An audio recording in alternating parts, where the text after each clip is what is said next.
बिस्मिल्लाहिर्रहमानिर्रहीम। अस्सलाम वालेकुम। उम्मीद करता हूँ आप सारे ठीक ठाक होंगे। आज जो टॉपिक हम डिस्कस करने जा रहे हैं वो है स्ट्रक्चर ऑफ प्रोटीन्स। तो इंशाल्लाह इसको समझने की भरपूर कोशिश करेंगे। और ये इस टॉपिक में कुछ भी नहीं है, बहुत आसान सा टॉपिक है। सही। तो सबसे पहले हमारे पास क्या है जी, जो प्रोटीन्स होते हैं ये हमारे पास क्या है, जो प्रोटीन्स होते हैं ये हमारे पास कॉम्प्लिकेटेड मैक्रोमोलिक्यूल्स है, जो हम पहले डिस्कस कर चुके हैं। क्या है जी, ये हमारे पास हैं कॉम्प्लिकेटेड मैक्रोमोलिक्यूल्स। सही। अच्छा जी। तो चूंकि हमारे पास क्या है, ये कॉम्प्लिकेटेड का मतलब क्या है कि कॉम्प्लिकेटेड हमारे पास, चूंकि ये कॉम्प्लिकेटेड मैक्रोमोलिक्यूल है, लिहाजा इनके स्ट्रक्चर क्या होते हैं, वो भी कॉम्प्लिकेटेड स्ट्रक्चर्स होते हैं। इनके जो स्ट्रक्चर्स हैं ये मैं यहाँ पर मेंशन कर दूँ, कॉम्प्लिकेटेड स्ट्रक्चर्स। इनके स्ट्रक्चर जो है ना वो हमारे पास कॉम्प्लिकेटेड होते हैं, और उसकी वजह से हमारे पास फिर क्या है, ये मतलब इसको समझना थोड़ा सा, ये अटेंटिव, थोड़ा सा ये मतलब इंसान के लिए थोड़ा सा चैलेंज बन जाता है कि इनको सही तरह से समझें। थोड़ा सा कॉम्प्लिकेटेड है। तो मेन हमारे पास जो कॉम्प्लिकेटेड स्ट्रक्चर्स है प्रोटीन के, उनमें मेनली हमारे पास चार मेन स्ट्रक्चर्स है। कितने जी, फोर मेन स्ट्रक्चर हमारे पास इसमें मौजूद है। फोर मेन स्ट्रक्चर्स ये हमारे पास मौजूद है। मतलब कुछ हमारे पास प्रोटीन एक स्ट्रक्चर में मौजूद होते हैं, कुछ दूसरे में, कुछ तीसरे में, कुछ चौथे में।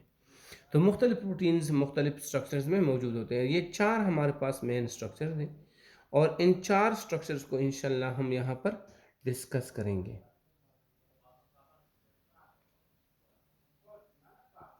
ये आपके पास क्या है जी, ये हमारे पास, तो सबसे पहले इनमें क्या है हमारे पास, सबसे पहले इनमें है प्राइमरी स्ट्रक्चर्स।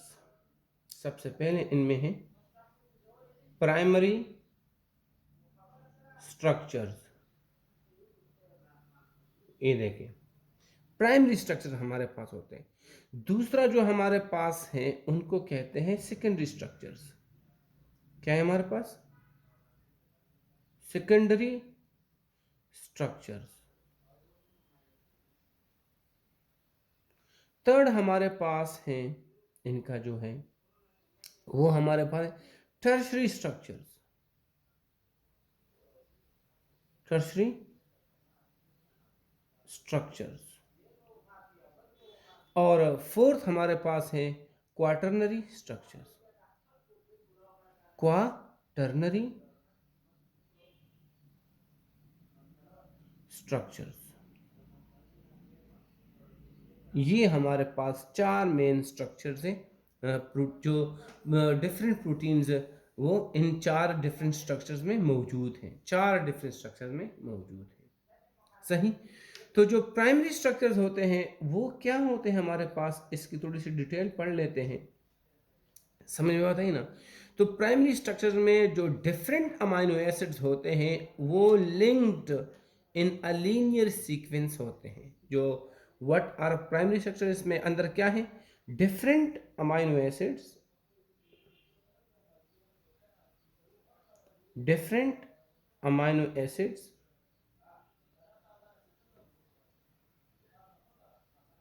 क्या होते हैं जी, वो लिंक्ड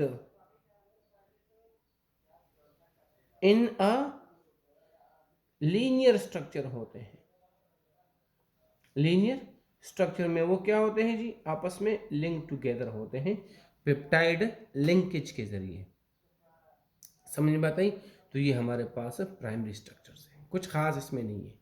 अच्छा जी, ये स्ट्रक्चर हमें क्या बताता है, ये स्ट्रक्चर हमें क्या बताता है, दिस स्ट्रक्चर शोज, ये प्राइमरी स्ट्रक्चर है, दिस स्ट्रक्चर शोज, क्या बताता है हमें, सबसे पहले हमें बताता है sequence number and number of amino acids. सबसे पहले हमें बताता है sequence and number of amino acids. Amino acids ये हमें बताता है सबसे पहले। दूसरा हमें क्या बताता है? सही। दूसरा हमारे पास जो पॉलीपेप्टाइड चेन होता है उसका हमारे पास शेप बताता है। Okay, shape of polypeptide chain बताता है ये। और ये चेन क्या हो सकता है? ये चेन तो हमारे पास या तो ओपन हो सकता है, याद रखें ये क्या होगा, या तो हमारे पास ओपन होगा या हमारे पास ब्रांच्ड होगा या हमारे पास ये साइक्लिक होगा। तो अब किस शेप का है ये हमें प्राइमरी स्ट्रक्चर बता देते हैं। सही, इसको देख के डायरेक्टली हमें पता चल जाता है। सही। ये अब इसको थोड़ा समझने की ज़रूरत है कि किस तरह ये सब कुछ होता है, मतलब किस तरह हमें शेप के बारे में बताता है। तो थोड़ा सा मैं आपको एक्सप्लेन करवाऊँ ये चीज़। तो देखिए इधर हमारे पास क्या होता है, हमारे पास प्रोटीन क्या होता है, अमाइनो एसिड्स आपस में लिंक टुगेदर होते हैं और एक लॉन्ग चेन बनाया होता है, जिस तरह हमारे पास यहाँ पर मौजूद है। सपोज ये एक कार्बन है और इस कार्बन में क्या है, ऊपर हाइड्रोजन अटैच है, नीचे आर अटैच है। इधर हमारे पास NH2, सॉरी यहाँ पर हमारे पास क्या है,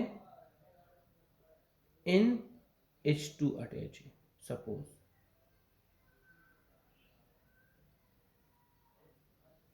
यहाँ पर ये अटैच है, तो यहाँ पर क्या अटैच है, C डबल बॉन्ड O।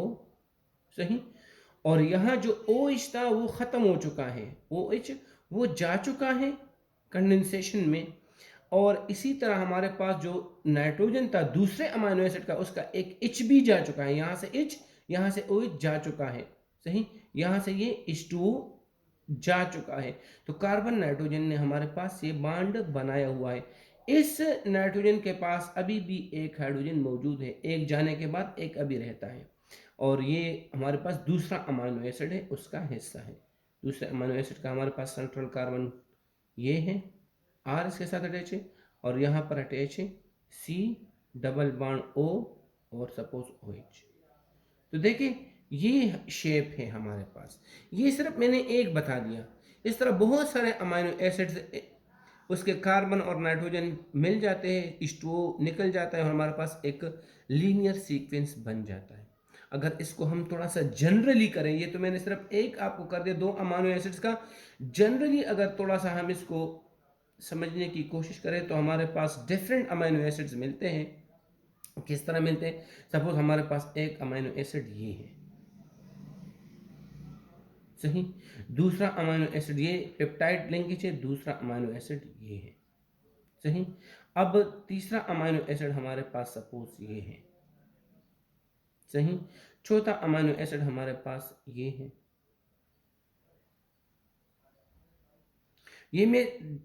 ये अमाइनो एसिड के कुछ शेप्स नहीं है, लेकिन मैं आपको बता रहा हूं कि डिफरेंट अमाइनो एसिड मिलकर एक लॉन्ग चेन बना लेते हैं। डी भी पेप्टाइड लेंगे, जी भी पेप्टाइड लेंगे, जी भी पेप्टाइड लेंगे, ये सारे पेप्टाइड लेंगे। सेम भी हो सकते हैं, डिफरेंट भी हो सकते हैं, मुख्तलिफ सीक्वेंस में ये मिलते हैं और ये आपके पास एक प्रोटीन बनाते हैं। अब कौन सा प्रोटीन है, सही, ये हमारे पास इन पे डिपेंड करता है कि कौन से अमाइनो एसिड उनके अंदर मौजूद है, सही। और अमाइनो एसिड जो मौजूद है वो किस तरीके से आपस में मिले हुए, मतलब सिंगल स्ट्रैंड सिंगल सीक्वेंस में मिले हुए। जब सिंगल सीक्वेंस में मिले हुए तो इसको हम प्राइमरी स्ट्रक्चर कहते हैं। ये जो इसके अंदर आप बॉन्ड देख रहे हैं जगह जगह पर, इसको पेप्टाइड लिंकेज कहते हैं, जो हम ऑलरेडी पढ़ चुके हैं, पेप्टाइड लिंकेज। सही, दो अमाइनो एसिड जिसके जरिए आपस में मिले होते हैं। तो ये हमारे पास वो प्राइमरी स्ट्रक्चर है, सही। और इसको मजीद अगर मैं थोड़ा सा एक्सप्लेन करवाऊं तो ये इस तरह हमारे पास दिखाई देता है। इस तरह तस्बीह के दाने नहीं होते, ये आपस में इस तरह मिले होते हैं। और हमारे पास किसी भी शेप में ये इस तरह मौजूद हो सकता है। सही। ये इस तरह होते हैं, एक सीक्वेंस बनाया होता है, एक रेगुलर सीक्वेंस बनाया होता है। अब इसके बाद हम बात करते हैं सेकेंडरी स्ट्रक्चर की, थोड़ी सी बात कर लेते हैं। किसकी बात कर लेते हैं? सेकेंडरी स्ट्रक्चर की थोड़ी सी बात कर लेते हैं। तो सेकेंडरी स्ट्रक्चर में क्या होता है? ये जो लॉन्ग पेप्टाइड चेन होता है, ये जगह जगह पर अपने ही अंदर क्या कर लेता है? हाइड्रोजन बॉन्डिंग कर लेता है और फोल्डिंग शो करता है। क्या शो करता है? फोल्डिंग करता है। जो हमारे पास क्या है? लॉन्ग चेन, ओके, या लॉन्ग जो पेप्टाइड चेन है, पेप्टाइड चेन, ये क्या करता है? ये करता है फोल्ड अपॉन इटसेल्फ हो जाता है, फोल्ड अपॉन इटसेल्फ। ये अपने ही अंदर एक दूसरे के ऊपर इसके स्ट्रैंड क्या करते हैं? वो एक ही स्ट्रैंड जगह जगह पर वो फोल्ड हो जाता है। तो क्या करता है? फॉर्मिंग अ कॉइल और स्पाइरल शेप।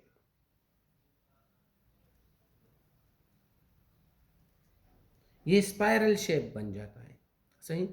और ये हमारे पास दो तरह के जो स्पाइरल शेप होता है, जो कॉइलिंग होती है, ये दो तरह की होती है। मैं आपको थोड़ा सा समझाता हूँ कि ये जो कॉइलिंग होती है या स्पाइरलिंग होती है, हमारे पास टू टाइप्स की होती है, टू वेज में होती है, टू वेज से होती है ये स्पाइरलिंग। एक हमारे पास किस तरह होता है? एक हमारे पास, इधर देखें, मैं आपको शो करवाता हूँ। एक हमारे पास बिल्कुल इस तरह स्पाइरल हो जाता है,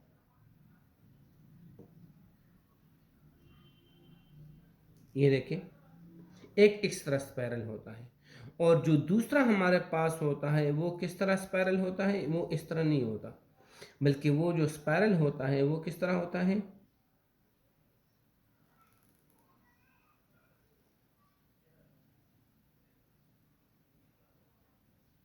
ये इस तरह स्पाइरल हो जाता है।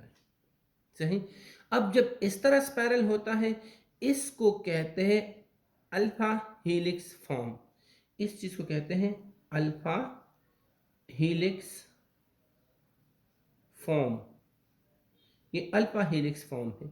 और इसको कहते हैं बीटा प्लीटेड शीट। ये ये भी हाइड्रोजन बॉन्डिंग की वजह से, और ये भी मैं आपको थोड़ा सा शो करवाता हूँ किस तरह हाइड्रोजन बॉन्डिंग। यहाँ पर सपोज हमारे पास कहीं पर NH है और यहाँ पर हमारे पास क्या है? CO। तो इनके बीच बाण बन जाता है। थोड़ा सा मैं यहाँ पर शो करवाता हूँ, देखें, ऊपर हमारे पास क्या है? NH मौजूद है जिस पर पार्शियल पॉजिटिव चार्ज है। नीचे हमारे पास क्या मौजूद है? CO bond. अब ये पार्शियल नेगेटिव, तो इन पार्शियल पॉजिटिव और पार्शियल नेगेटिव के बीच ये बॉन्ड होता है, हाइड्रोजन बॉन्ड। यहां पर भी होता है दो स्ट्रैंड के बीच में, सही, जगह जगह पर। और हमारे पास यहां पर भी होता है, देखिए, सपोज यहां पर NH है, यहां पर हमारे पास क्या है? ये जो स्पाइरल है, यहां पर सपोज हमारे पास NH है और यहां पर CO है, तो इनके बीच बाण बन जाते हैं। मैं थोड़ा सा यहाँ पर शो करवाता हूँ, ये इधर देखें, इधर यहाँ पर हमारे पास क्या है? NH और यहाँ पर है C डबल बॉन्ड O। ये पार्शियल पॉजिटिव, ये पार्शियल नेगेटिव, इनके बीच हमारे पास ये बॉन्ड। तो इसने इसको एक फोल्ड किया हुआ है। तो दो तरह से फोल्डिंग होती है, अल्फा हीलिक्स और बीटा शीट में। समझ में आता है? और ये दोनों एक ही मतलब लीनियर चेन के अंदर मौजूद होते हैं। मैं आपको थोड़ा सा शो करवाता हूँ यहाँ पर। ये दोनों एक ही, टू टाइप्स मैंने बता दिए, लेकिन इनकी जो हमारे पास इस तरह अरेंजमेंट होती है।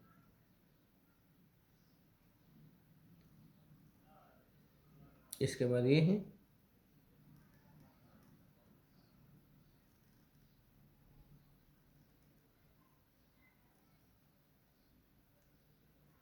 सही, उसके बाद फिर से हमारे पास क्या होती है, वही स्पाइरल, और हमारे पास फिर से वही हमारे पास क्या है, वही shape.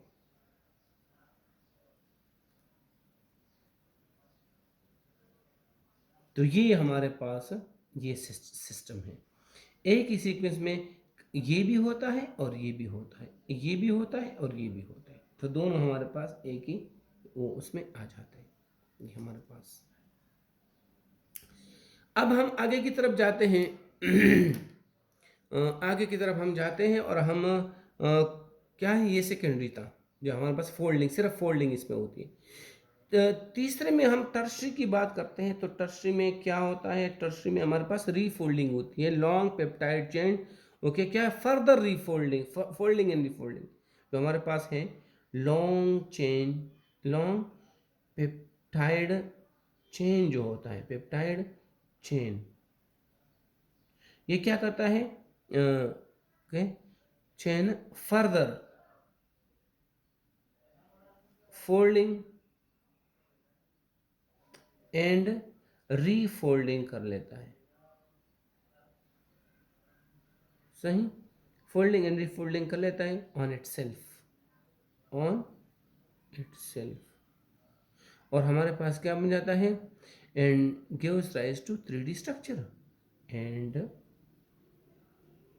Gives rise to 3 dimension structure, ये बना लेते हैं। ये किस तरह करते हैं, ये देखिए, मैं आपको थोड़ा सा बता दूं। ये और ये आपस में फोल्ड हो जाते हैं, ये इसके ऊपर आ जाता है। मैं आपको थोड़ा सा यहाँ बता देता हूँ, ये जितने भी हमारे पास है ना, ये इसके ऊपर आ जाता है, समझ में बात आई ना। तो इसको रीफोल्डिंग, आपस में फोल्डिंग थी हुई, दोबारा से रीफोल्डिंग हो जाती है। ये जो सीधा सीक्वेंस है, इसकी दोबारा से रीफोल्डिंग होती है। तो जब दोबारा से रीफोल्डिंग होती है, मैं थोड़ा सा आपको क्लियर करवा दूँ क्या होता है इसमें। सपोज ये हमारे पास क्या है,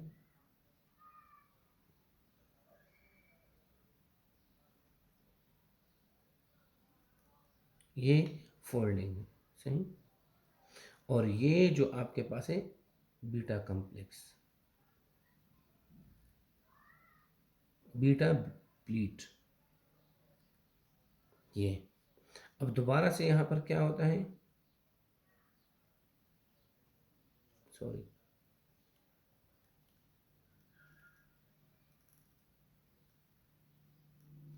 दोबारा इसके ऊपर ये जो बीटा प्लीट है,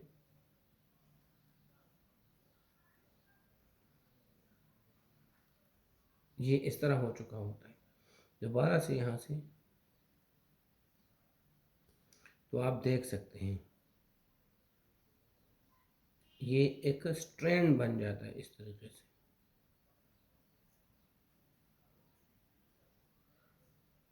ये आपस में लगे होते, इस तरह आप धागा रख लेते हैं ना, रस्सी रख लेते हैं, उसके ऊपर आप एक तख्ता रख ले, सही, फिर धागा रख ले, फिर तख्ता रख ले, फिर धागा रख ले, फिर तख्ता। तो हमारे पास ये पूरा का पूरा एक एक क्या बन जाता है, एक स्ट्रैंड बन जाता है, जिसको हम क्या कह सकते हैं। ये हमारे पास तकरीबन एक स्ट्रैंड बन जाता है, जिसको हम इस तरह कह सकते हैं। इधर देखें, ये हमारे पास इस तरह बन जाता है।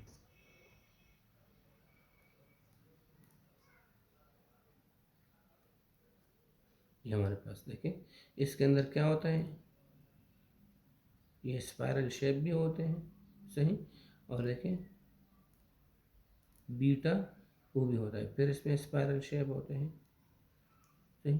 तो देखिए इसके अंदर स्पाइरल शेप भी है और बीटा प्लीट भी है, स्पाइरल शेप भी है, स्पाइरल हेलिक्स भी है और बीटा। तो ये एक लॉन्ग स्ट्रैंड हमारे पास बन जाता है। अब इसको हम क्या कहते हैं, और ये डायरेक्शन भी होते हैं, मतलब ये देखें आगे की तरफ क्या है, जा रहा है, थोड़ी जगह यहाँ कम है लेकिन ये मैंने बता दी, सही। ये एक डायरेक्शनल होता है, या एक डायरेक्शन में होता है या दूसरे डायरेक्शन में होता है। अच्छा, तो ये जब इस तरह कर लेता है तो इनमें क्या चीज़ें हो जाती है, एक तो ये थोड़ा सा राउंड हो जाता है, बिल्कुल फिलामेंटस से क्या हो चुका है, राउंड हो चुका है। तो ये तो एक क्या हो जाता है, राउंड हो जाता है, राउंडेड हो जाता है। दूसरा ये हो जाता है सख्त, थोड़ा सा रिजिड हो जाता है। अब इस चीज़ को क्या नाम कहते हैं, इसका जो नाम हमारे पास यहाँ पर है, इसका जो नाम है, सही, इसका जो नाम है, इसको क्या कहते हैं? इसको कहते हैं प्रोटीन सब यूनिट।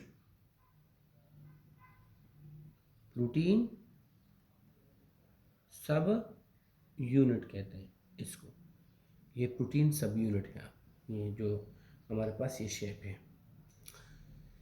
अब हम आगे की तरफ जाते हैं और हमारे पास क्या मौजूद है? हमारे पास है क्वाटरनरी स्ट्रक्चर मौजूद है। तो क्वाटरनरी स्ट्रक्चर में क्या होता है? ये चीज़, ये जो आप प्रोटीन सब यूनिट्स है, बहुत सारे प्रोटीन सब यूनिट्स आपस में मिल जाते हैं ना, आपस में अंदर जो है ना, बाहर जो है ना, आपस में एसोसिएट हो जाते हैं, आपस में एक साथ रहते हैं। एक रस्सी जब आप उसका फोल्ड कर लेते हैं और एक छोटा सा बाल किस्म का बन जाता है, तो यही चीज़ आप इसका बार बार फोल्ड रिफोल्ड फोल्ड रिफोल्ड करके जब एक बाल किस्म का बना लेते हैं, बहुत एक गुच्छा बना लेते हैं, उसको फिर हम कहते हैं क्वाटरनरी स्ट्रक्चर। ये आप देखें यहाँ पर क्या है हमारे पास? डिफरेंट प्रोटीन सब यूनिट्स, ये प्रोटीन सब यूनिट्स हैं, डिफरेंट प्रोटीन सब यूनिट्स, सही है ना, और एसोसिएटेड, एक साथ मिल जाते हैं। इस तरह मैगी पड़ा होता है, या जो किस क्या कहते हैं, हम पश्तो में कहते हैं मेंची, एक प्लेट में रखे होते हैं ना, उस तरह बहुत सारे। तो हमारे पास different protein subunits are associated, okay, with each other, with each other. जब ये विद ईच अदर एसोसिएट हो जाते तो फिर हम क्या बन जाता है? इससे बन जाता है ग्लोबुलर स्ट्रक्चर बन जाता है, एक राउंड या ग्लोबुलर स्ट्रक्चर बन जाते हैं, ग्लोब्यूलर स्ट्रक्चर बन जाता है। और इस ग्लोबुलर स्ट्रक्चर को क्या कहते हैं? उसको कहते हैं क्वाटरनरी स्ट्रक्चर, सही, क्वाटरनरी स्ट्रक्चर। इसके हमारे पास एग्जाम्पल्स भी हैं। क्या है? एग्जाम्पल्स भी हैं। क्या क्या एग्जाम्पल्स हैं? मायोग्लोबिन, एक प्रोटीन है हमारे पास, माइग्लोबिन,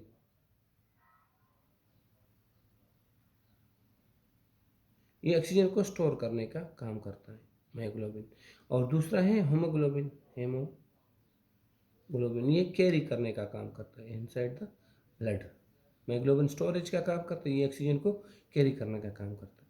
अगर इसके स्ट्रक्चर को हम देखें थोड़ा सा ना, तो ये क्या है, इनके स्ट्रक्चर को देखें तो हमारे पास इस तरह होता है, इस तरह, ये देखें,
ये देखिए आपके पास ये क्या, एक किस्म का ये स्ट्रक्चर बन जाता है।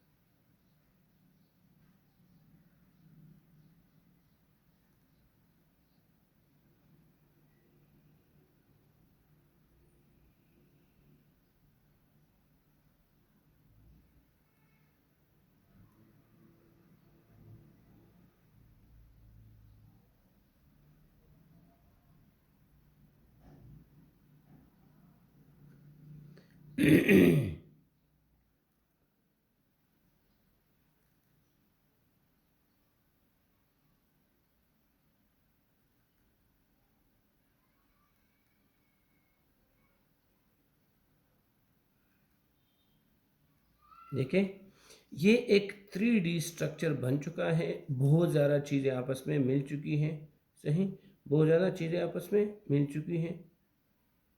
और ये हमारे पास एक स्ट्रक्चर को इसने बना दिया है, सही। ये हमारे पास क्वार्टरनरी स्ट्रक्चर है। क्लियर है, ये आपके सामने मौजूद है। अगर हम इन तीन स्ट्रक्चर को देखें, कुछ प्रोटीन इसमें होते हैं, कुछ इसमें होते हैं, कुछ मतलब सिंपल फॉर्म में होते हैं, कुछ थोड़ा कॉम्प्लिकेटेड, कुछ ज़्यादा कॉम्प्लिकेटेड और बहुत ज़्यादा कॉम्प्लिकेटेड ग्लोबुलर, इनको हम कहते हैं फिलामेंटस।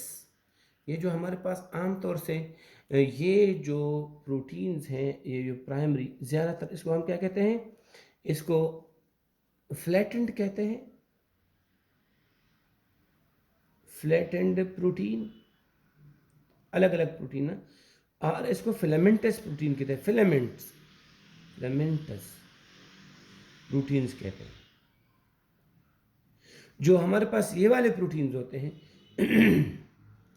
इनकी मैं थोड़ी सी बात कर लूँ। ये जो प्रोटीन होते हैं उसको ग्लोबुलर प्रोटीन्स कहते हैं, ग्लोब्यूलर प्रोटीन्स। इनकी मिसाल केराटीन है, केराटीन जो आपके बाल है या आपके नेल्स है, केराटीन। और इसका मिसाल तो हीमोग्लोबिन है, नीचे हमने पढ़ लिया, सही। तो ये हमारे पास कुछ फिलामेंटस से सादा वे है, और बाकी हमारे पास सेकेंडरी भी है, टर्शरी भी है, और ये ग्लोबुलर भी हमारे पास मौजूद है। अब एक्चुअल होता क्या है, प्राइमरी में सिर्फ और सिर्फ क्या होती है, लिंकिंग होती है अमीनो एसिड की आपस में, सिर्फ और सिर्फ क्या होती है जी, लिंकिंग होती है। इनमें अमीनो एसिड्स के अंदर क्या होती है जी, फोल्डिंग होती है। क्या होती है जी, फोल्डिंग होती है। इनमें क्या होती है, इनमें रीफोल्डिंग होती है। अमीनो एसिड के अंदर क्या होती है जी, रीफोल्डिंग। और इनमें ज्वाइनिंग होती है। क्या चीज होती है, आपस में मुख्तलिफ चीजें फिर क्या होती है, ज्वाइनिंग होती है। ये आप अपने जहन में बिठा लें। बाकी आपके पास स्ट्रक्चर है, कुछ इसमें और नहीं है जो मैं आपको पढ़ाऊँ। सिंपल सा है, सिंपल सा तो खैर नहीं है, लेकिन इतना ज़्यादा मुश्किल भी नहीं है। Thank you so much.